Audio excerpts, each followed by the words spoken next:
Please subscribe my channel. Hi students. ముందుగా revaluation ఏ విధంగా apply చేసుకోవాలనే చిన్న వీడియోలో మీకు తెలియజేయడం జరుగుతుంది. ముందుగా మనం BIE AP అని గూగుల్లో సెర్చ్ చేయాలి. సెర్చ్ చేస్తేనే ఫస్ట్ మనకు వస్తుంది. దాని మీద క్లిక్ చేయాలి. క్లిక్ చేస్తేనే మనకు ఈ విధంగా స్క్రీన్ ఓపెన్ అవుతుంది. ఇక్కడ రీవాల్యుయేషన్ అండ్ ఆన్సర్ స్క్రిప్ట్స్ అని వస్తుంది, రీకౌంటింగ్ అని వస్తుంది. 1300 రూపీస్ అయితే రీవాల్యూడ్ ఆన్సర్ స్క్రిప్ట్స్ అనేది, 130 రూపీస్ అయితే రీకౌంటింగ్ వస్తుంది.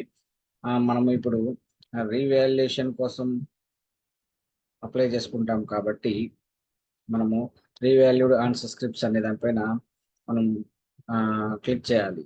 ఇది 1300 రూపాయలది కాబట్టి మనం దీనిపైన క్లిక్ చేస్తే ఇదైతే రీకౌంటింగ్ వస్తుంది. ఇది రీవాల్యుయేషన్ది. ఇది దీనిపైన క్లిక్ చేయాలి. క్లిక్ చేస్తేనే ఈ విధంగా స్క్రోల్ అయిపోయేసి మనకు ఒక డైలాగ్ బాక్స్ ఓపెన్ అవుతుంది.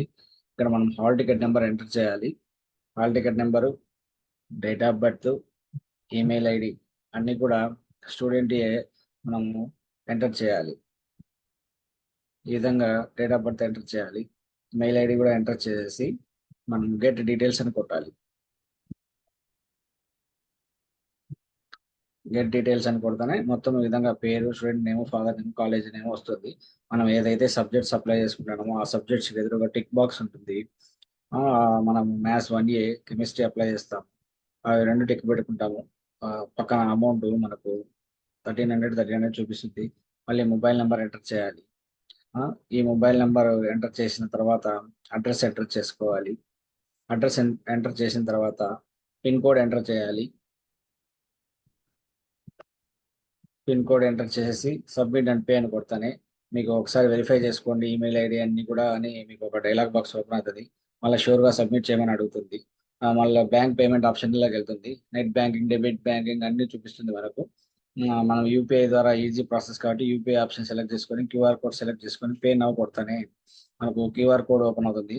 ఆ QR కోడ్ స్కాన్ చేసేసి మనము మన యొక్క యూపీఐ నెంబర్, పాస్వర్డ్, పిన్ కొట్టేసి సబ్మిట్ పేమెంట్ సక్సెస్ఫుల్ చేయగానే అంతా ఓపెన్ అయిపోయేసి మనకు ఒక పేమెంట్ రిసిప్ట్ వస్తుంది.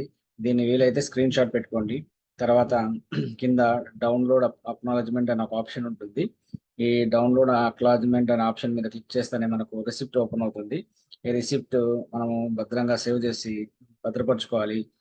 తర్వాత మనకి ఏదానికి ఉపయోగపడుతుందంటే రీవాల్యుయేషన్ అది కంప్లీట్ అయిపోయిన తర్వాత మనకు ఈ రెఫరెన్స్ ఐడీలు, అక్నాలజ్మెంట్ నెంబర్లు అన్నీ అవసరం అవుతాయి. కాబట్టి దీన్ని భద్రంగా మన ఆన్సర్ స్క్రిప్ట్స్ మనం డౌన్లోడ్ అయ్యేంత వరకు నేను భద్రపరచుకొని మన దగ్గరే జాగ్రత్తగా ఉంచుకోవాలి. Thank you friends.